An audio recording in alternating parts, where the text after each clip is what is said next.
परिस्थिती नाजूक असल्या कारणाने मला शिक्षण शिकता आलं नाही आणि 11वीतून मला शिक्षण सोडून मुंबईला जावं लागलं.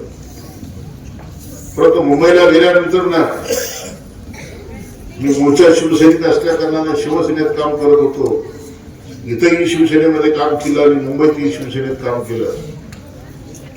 परंतु शिवसेनेमध्ये शिवसेना प्रमुखांनी आम्हाला एक मूळ मंत्र दिला होता की 80% समाजकारण आणि 20% राजकारण. सापडे साहेब ज्यावेळेला आम्ही गावाकडे वळून पाहिलं की आपल्यावर जी वेळ होती ती वेळ आपल्या येणाऱ्या पिढीवर नसावी आणि म्हणून या समाजाचा आपण काहीतरी देणं लागतोय. या उदात्त भावनेतून 2019ला मोहोळ मतदारसंघामध्ये मी कामाला सुरुवात केली. मी पहिल्यांदा ठरवलं होतं की आपण 5 वर्ष या मतदारसंघामध्ये काम करायचं आणि मग काम केल्यानंतर 2024ला या मतदारांच्या समोर एक उमेदवार म्हणून काम करणारा माणूस म्हणून निवडणुकीला उभं राहण्याचं स्वप्न उराशी बाळगून मी या मतदारसंघात काम करायला सुरुवात केली. परंतु एक भयानक असं चित्र या मतदारसंघामध्ये पाहायला मिळालं. आमच्या पंढरपूरची 17 गावं या मोहोळ मतदारसंघामध्ये जोडली गेली. मोहोळ 90 गावं आणि तुमच्या उत्तर सोलापूरची 24 गावं असा म्हणून हा 3 तालुक्याचा मतदारसंघ झाला.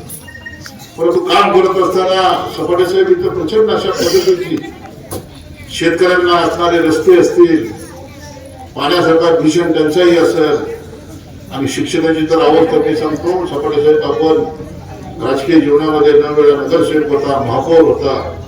आदरणीय महाराष्ट्राचे जाणते राजे शरदचंद्रजी पवार साहेबांच्या तालमीत आपण आयुष्यातली 50-55 वर्ष काढली आणि मला आज एक गोष्टीचा आनंद वाटतोय की साहेबांना सोडून सगळी जरी गेली तर आज तुमच्या रूपानं एक साहेबांचा एक कडवट सैनिक आज 50 वर्ष त्यांच्या बरोबर राहतोय आणि त्याच पवार साहेबांच्या नावानं असणाऱ्या या शिक्षण संस्थेमध्ये हा कार्यक्रम होतोय.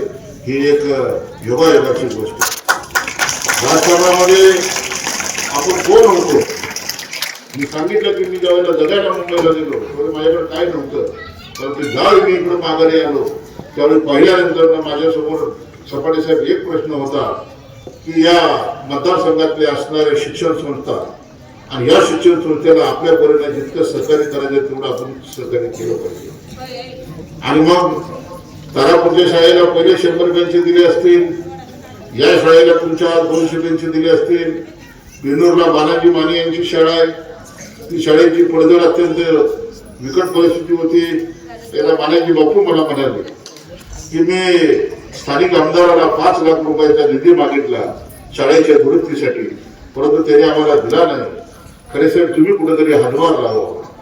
सपाटे साहेब मी त्या कार्यक्रमाला एका वयोवटपाच्या कार्यक्रमाच्या निमित्ताने शाळेमध्ये गेलो होतो आणि मग तो कार्यक्रम झाल्यानंतर ना आपण राजकारणामध्ये कुठलंही भाष्य करण्यापूर्वी आपण काम करणारा कार्यकर्ता म्हणून आपली ओळख आहे. आणि मग 15 दिवसानंतर ना मी त्यांना फोन केला त्यांच्या सचिवाला, त्यांचा मुलगा सचिव आहे विक्रांत माने, आणि मग मी त्यांना फार्म हाऊसवर बोलवलं आणि त्यांना सांगितले की तुमचे सर्व शिक्षक लोक बोलूया. आणि सपाटे साहेब मी त्यांच्या संस्थेला आपल्या CSR फंडातून 10 लाख रुपये हे त्यांच्या दुरुस्तीसाठी दिले. एक महिना 2 महिन्याचा कालखंड गेल्यानंतर पुन्हा मी 11 लाख रुपये त्या संस्थेला दुरुस्तीसाठी दिले. कारण तिथे शिकणारी जी 1000-1200 मुलं होती ती मुलं ही गोरगरीब आपल्या शेतकऱ्याची, कामगारांची आणि या भोजन समाजाची मुलं तिथे शिकत होती. आणि मग त्याशी जर शाळा पडली तर उद्याच्याला आपली मुलं कुठे जातील ही एक भावना माझ्यासारख्या कार्यकर्त्यांच्या मनामध्ये होती. सपाटेचा पैसा सगळ्याकडे असतो, परंतु दानात पाहिजे. या मतदारसंघामध्ये काम करत असताना आपण विचार, आपण माहिती घ्या की मागे त्याला रस्ता आणि दुष्काळ पडल्यानंतर मोहोळ मतदारसंघामध्ये 15 दिवस पिण्याचं पाणी मिळत नव्हतं. देशाला स्वातंत्र्य म्हणून 75 वर्ष झाल्यानंतर सुद्धा आज आम्हाला पाण्यासाठी आणि रस्त्यासाठी भांडावं लागतं. यापेक्षा शोकात गेलं काय. आणि मग कुठेतरी राजकीय व्यवस्थेने हा विचार केला पाहिजे होता. इथली व्यवस्था ही अत्यंत निजाम पद्धतीची व्यवस्था आणि ह्या व्यवस्थेने इथले रस्ते, इथले पाणी, इथं दुष्काळासाठी 10 हप्ता आज सोलापूर जिल्ह्यामध्ये मोहोळसारख्या शहर नॅशनल हायवेवरचं शहर. आज आपले आईसाहेब मोहोळचे. सपाट साहेब किती योगायोग आहे बघा की तुमचा जन्म तारापूरचा पंढरपूर तालुक्यातला आणि माझा जन्म रोपळे गावचा, माझं गाव रोपळे पंढरपूर तालुक्यातला आणि आपल्या दोघांची आई ह्या मोहोळ तालुक्यातली. हा एक योग आहे. तुम्ही आता मला सांगताना सांगत होता की माझी आई मोहोळची, तशी माझी बी आई मोहोळची आणि मग आपली आई तिकडची आणि वडील इकडचे असल्यामुळं या मोहोळची जी नाळ आहे आपली ती अत्यंत अतूट नाळ आहे आणि ही नाळ तुटू नये म्हणून मी नेहमी या मोहोळ भागामध्ये काम करत असताना सर्वसामान्य माणसाला आपण मदतीच्या भूमिकेत राहिलं पाहिजे. ग्रामीण भागामध्ये काम करत असताना कित्येक अशा संस्था आहेत, अजून कोणत्याही पदावर नाही, परंतु आपण माझ्याकडे आल्यानंतर ना माझ्या परीनं जितकं सफाळे साहेब शक्य होते तेवढी मी मदत करण्याची भूमिका घेतो. आणि येणाऱ्या काळामध्ये शिक्षण हे वाघिणीचं दूध आहे आणि शिक्षण हे वाघिणीचं दूध आहे. तो पिले तो जो पेईल तो ढकलल्याशिवाय राहणार नाही असं बाबासाहेब आंबेडकरांनी आपल्याला सांगितलं. आज शिक्षणाकडे पहिल्यानंतर तुम्ही पाहताय मोहोळ तालुक्यामध्ये काय आज इंजिनिअरिंग कॉलेज नाही, आज मेडिकल कॉलेज नाही, आज लॉ कॉलेज नाही, आज कुठल्याही पद्धतीचं एक असं महाविद्यालय आज मोहोळ सारख्या या शहरामध्ये नाहीये. 40-50 वर्ष सत्ता असून सुद्धा मोहोळ सारखा हा भाग अत्यंत मागासलेपणाचा राहिला.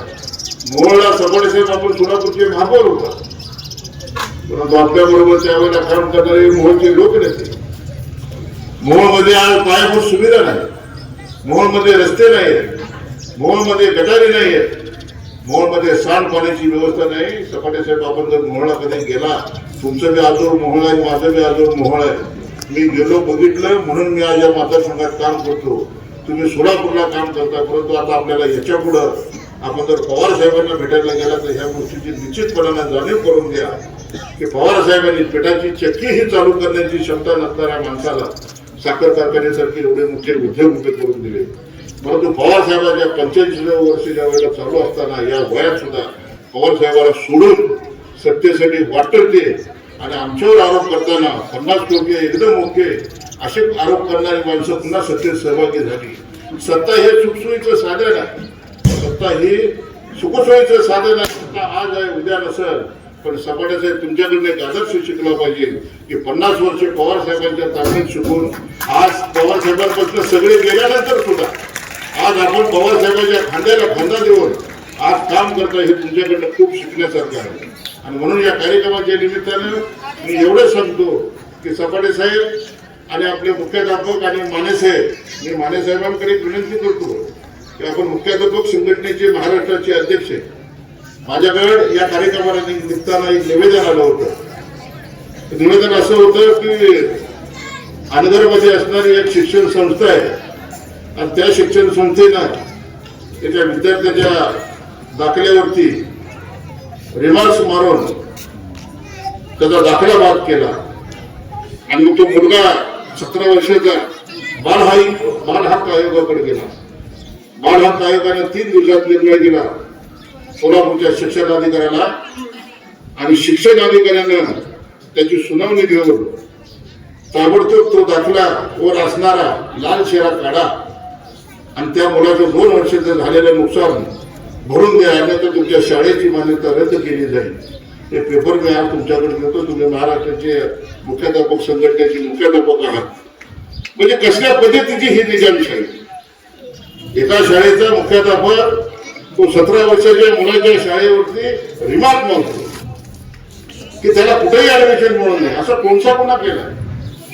आणि ज्या वेळेला अर्ज केला गेला त्यावेळेला कळालं, ज्यावेळेस बाल हक्क आयोगाने आदेश दिले शिक्षण अधिकाऱ्याला आणि शिक्षण अधिकाऱ्याने बघितल्यानंतर हे प्रकरण अत्यंत गंभीर आहे म्हणल्यानंतर त्या मुख्याध्यापकाने सांगितलं की एक तर तुमची त्यांना काढण्याला नोटीस दिली, एक तर तुमच्या शाळेत अनुदान रोखलं जाईल, तुमच्या शाळेची मान्यता काढून घेतली जाईल आणि या 2 वर्ष या मुलाचं जे नुकसान झालंय हे नुकसान भरून काढलं पाहिजे.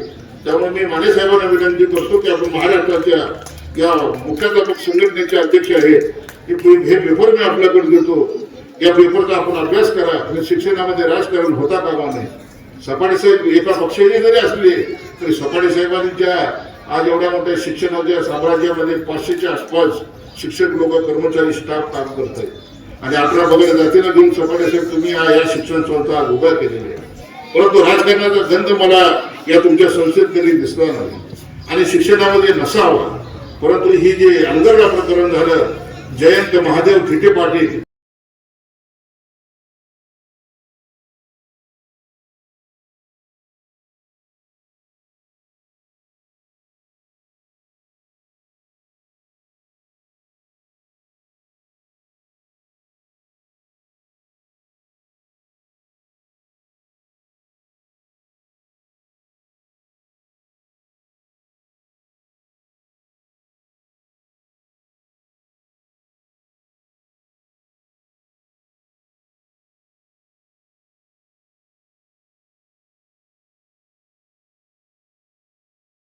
कोणाकोणातून थोडं लक्ष कमी करून आपण या मोहोळ मतदारसंघामध्ये लक्ष घाला.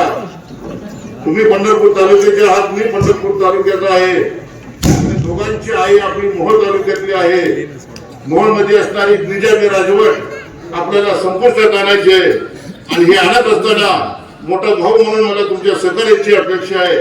2024च्या विधानसभेच्या निवडणुकीमध्ये या मतदारसंघामध्ये मताच्या रूपाने मी जनतेच्या समोर जातोय.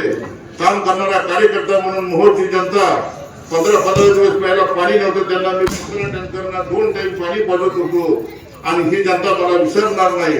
मागल त्याला रस्ता, मागल त्याला पाणी, आरोग्याविषयी कुठलीही मदत, शिक्षणामध्ये कधी मागे सरलो नाही.